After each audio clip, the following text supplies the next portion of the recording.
Well now, good evening, friends. Candy Taylor here.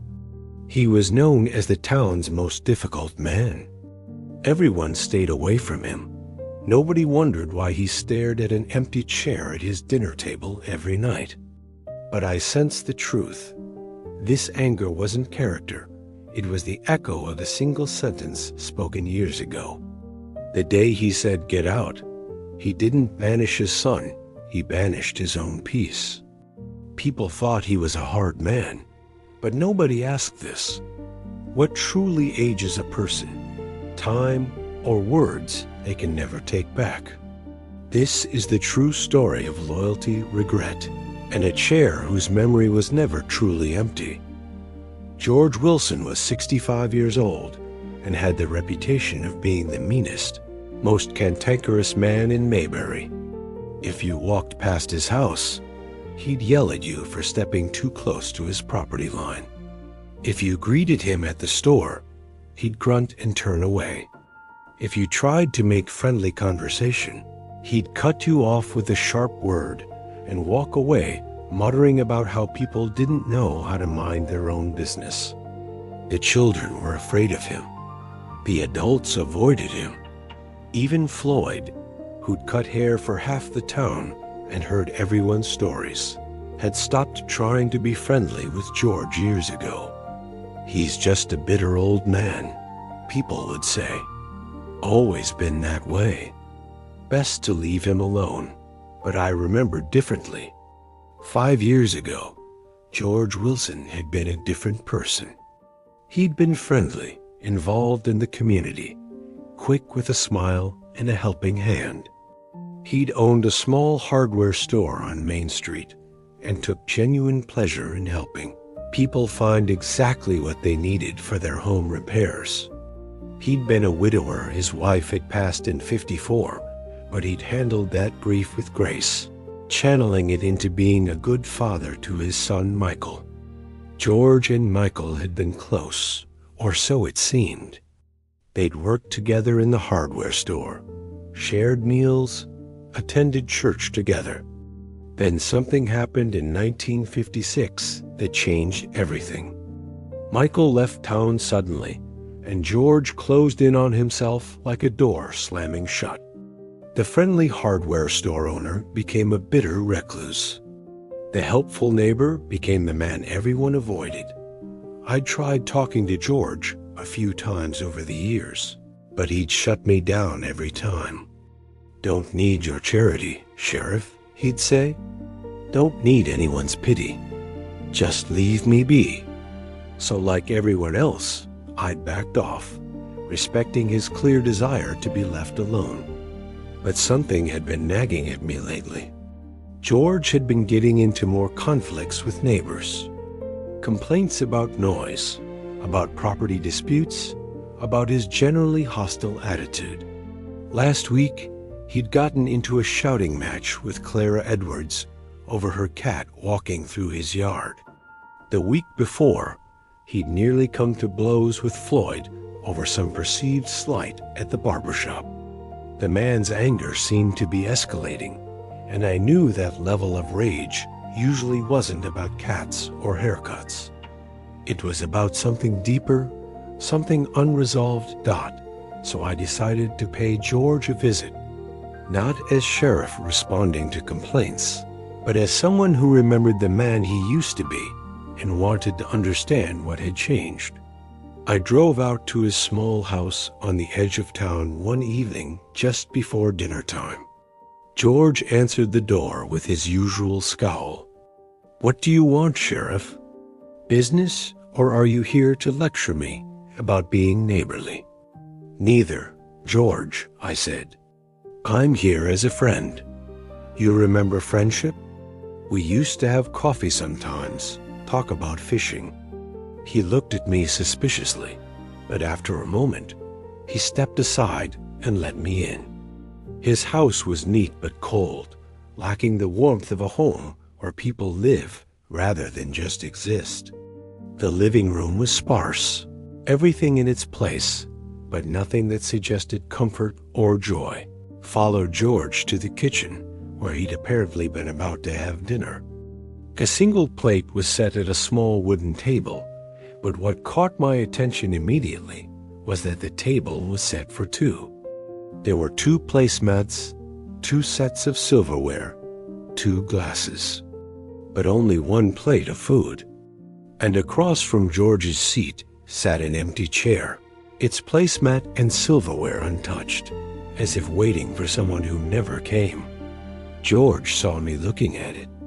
"Don't," he said sharply. "Don't ask. Just say what you came to say and leave." But I couldn't not ask. Not anymore. "George," I said gently, "who's that chair for?" His face, already hardened by years of anger, seemed to crack slightly. For a long moment, he didn't answer. Then he sat down heavily in his chair and stared at the empty one across from him. "My son," he said finally, "Michael, every night I set his place.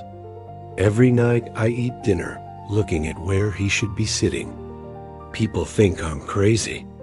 Maybe I am, but I can't seem to stop. What happened between you two?" I asked, sitting down in the chair next to him, not the empty one. George was quiet for a long time, his jaw working like he was chewing words that were hard to say. "We had a fight," he said finally. 5 years ago.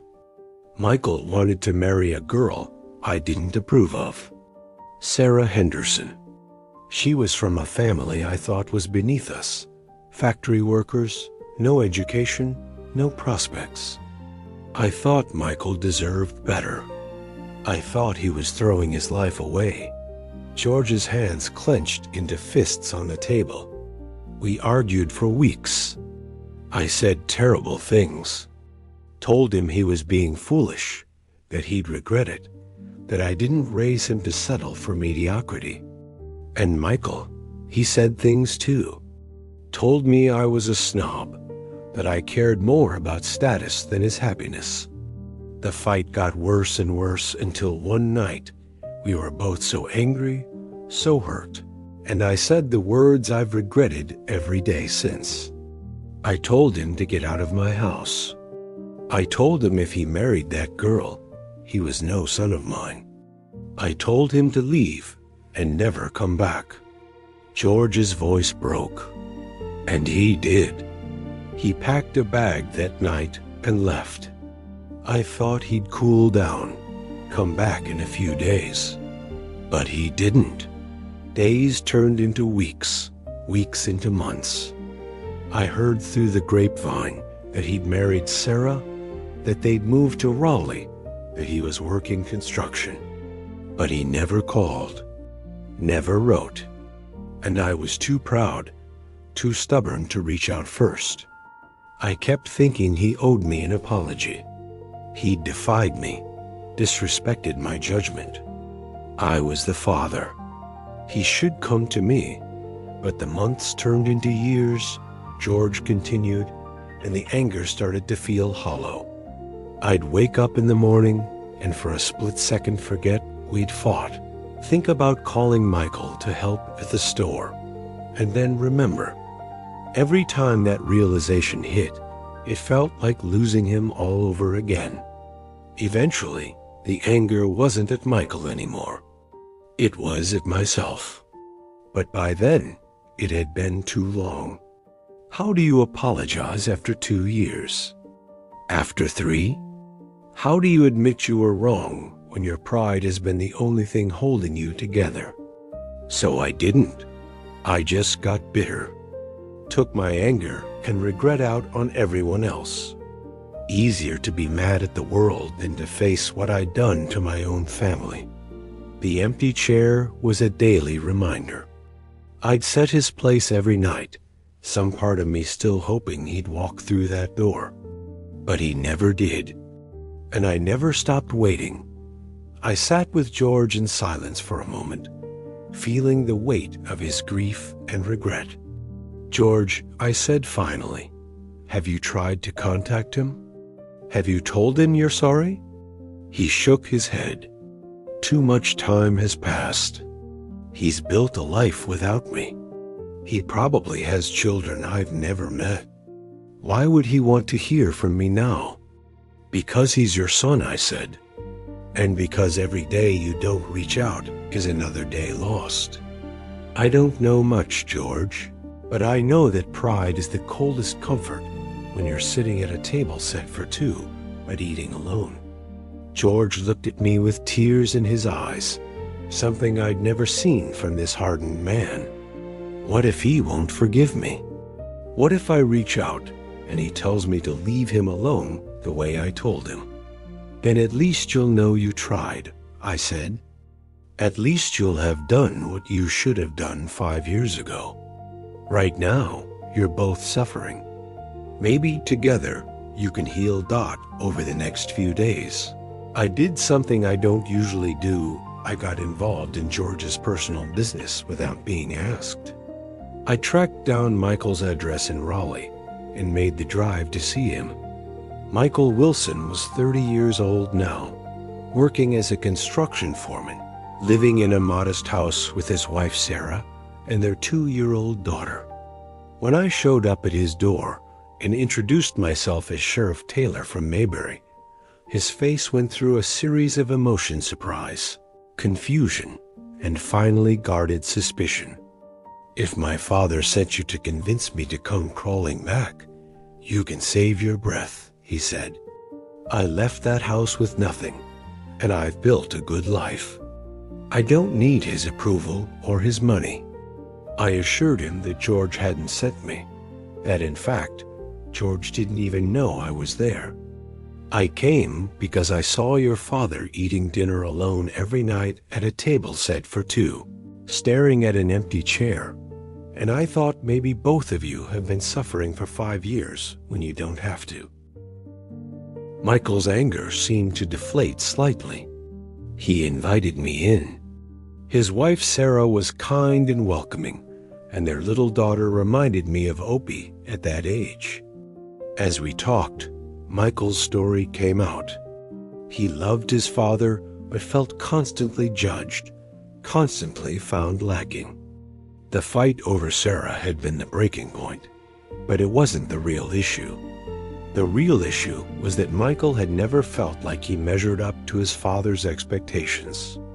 When George had told him to leave, it confirmed Michael's deepest fear that his father's love was conditional, based on obedience rather than genuine acceptance. I wanted to reach out so many times, Michael admitted, especially after my daughter was born. I wanted her to know her grandfather. But I kept thinking he kicked me out. He said I wasn't his son. If he wants me back in his life, he needs to say so. I'm not going to beg to be part of a family that didn't want me. I found myself in an interesting position. Two stubborn men, both hurt, both waiting for the other to apologize first, both losing precious time with family because of pride. So I did something that might have been manipulative, but felt necessary. I told Michael that his father had been having health problems, which wasn't entirely untrue. The stress and loneliness had certainly taken a toll on George. I suggested that maybe Michael would want to visit before too much more time passed. To Michael, I made it sound like reconciliation was urgent. Then I drove back to Mayberry and told George that Michael had expressed interest in visiting, but was nervous about being rejected again. To George, I made it sound like his son was reaching out. Neither was a complete lie, but I was definitely pushing two reluctant men toward a meeting neither would have initiated on their own. The day came when I'd arranged for Michael to visit. George didn't know the exact timing. I'd told him sometime this week, so he couldn't prepare too much or work himself into backing out. I'd timed it for early evening, around dinner time, figuring the setting of that nightly ritual with the empty chair might be meaningful. When Michael's car pulled up to George's house with Sarah and the baby, I was there too, having told George the first wanted to check in on him. The doorbell rang. George answered it, expecting perhaps a neighbor or a salesman. Instead, he found himself face to face with his son for the first time in 5 years.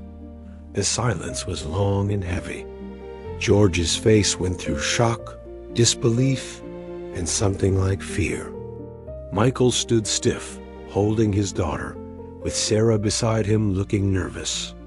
For a terrible moment, I thought it might go wrong, that one or both of them would turn away. Then George's face crumpled.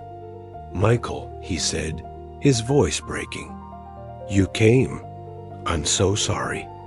I'm so sorry for everything I said, for everything I did. You were right and I was wrong, and I've been the biggest fool in the world. I've missed you every single day." Michael's own composure broke. "Dad," he said, and stepped forward. The two men embraced, both crying, 5 years of pain and regret spilling out. Sarah was crying too, and even the baby seemed to sense something important was happening and stayed quiet.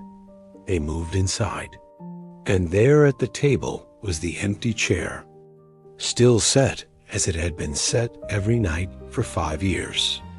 George saw Michael looking at it. "I never stopped hoping you'd come back," George said quietly. "Every night I set your place. Couldn't seem to eat dinner without remembering you should be there." Michael sat down in his chair, and something changed in the room. The emptiness that had haunted that space for years seemed to fill with warmth. They talked for hours that evening, clearing the air, apologizing, explaining, forgiving. George held his granddaughter for the first time and wept. Sarah, the woman he'd rejected as unworthy, turned out to be wonderful, and George apologized to her as well for his snobbery and prejudice. Over the following weeks, George Wilson transformed in a way that startled the whole town. The bitter, angry man began to soften. He smiled at people on the street. He apologized to neighbors he'd been hostile with. He reopened his hardware store part-time and started being helpful again instead of grudging. When people asked what had changed, he'd say simply that his son had come home. That was all the explanation needed, though most people didn't know the fuller story of the 5-year estrangement and the empty chair that had haunted him. I didn't share George's private business with the town, but I did notice how differently people began treating him once he became approachable again. It turned out people hadn't avoided George because they didn't care. They'd avoided him because he'd pushed them away, so forcefully they'd eventually stopped trying. The lesson I took from George and Michael's story was about the damage pride can do and the healing that's possible when we let it go.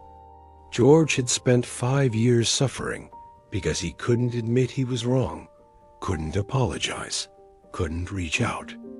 Michael had spent 5 years suffering because he felt rejected and unloved and couldn't make the first move to reconcile. Both were trapped by pride and hurt. It took an outside intervention to break the stalemate, but once that happened, the healing was swift. All those years of separation melted away because underneath the anger and the stubbornness was love. The love had never gone anywhere. It had just been buried under pride. I think about that empty chair often. George kept setting it every night as a kind of penance, a daily reminder of what he'd lost. But it was also a kind of hope, wasn't it? A stubborn insistence that his son still belonged at that table, even when Michael was 100 miles away, living a separate life. Some people might have put the chair away, tried to forget, moved on. George couldn't. He needed that daily reminder, that empty space that held the shape of his son. And when Michael finally came home and sat in that chair again, It was like 5 years of grief resolved in a single moment. The chair was no longer empty. The family was no longer broken. Sometimes the spaces we can't fill are the ones that matter most. Looking back, I'm glad I interfered in George and Michael's situation, even though it meant bending the truth a bit to get them in the same room. Some might say people need to work through their own problems, that family conflicts aren't the sheriff's business. But I believe that sometimes people who love each other get stuck, trapped by pride or fear or misunderstanding, and they need someone to give them a push toward each other. That's not interference. That's compassion. That's community. We're not meant to suffer alone or to let people we care about suffer when we might be able to help. George and Michael might have spent the rest of their lives estranged, both miserable, both wanting reconciliation, but neither willing to make the first move. Sometimes you need a third party to say, "Enough suffering. Let's fix this." The empty chair taught me something about symbols, too. That chair wasn't just furniture. It was a physical manifestation of grief, regret, hope, and love. It was George's way of saying his son still mattered, even when his son wasn't there. It was a daily ritual of remembering, of refusing to accept that the estrangement was permanent. In a way, that empty chair kept the relationship alive during the years of silence. It was George's way of not giving up, of maintaining a space for Michael, even when they weren't speaking. And ultimately, that stubborn hope, that refusal to completely let go, made reconciliation possible. If George had truly moved on, packed away all reminders of Michael, convinced himself he didn't care anymore, the reunion might not have been possible. But he couldn't do that. The empty chair wouldn't let him. Well, now, that's the story of George Wilson, the grumpy man who turned out to be heartbroken, and the empty chair that finally got filled when father and son found their way back to each other. It's a reminder that people aren't always what they seem, that anger often hides pain, and that it's never too late to apologize, to forgive, to try again.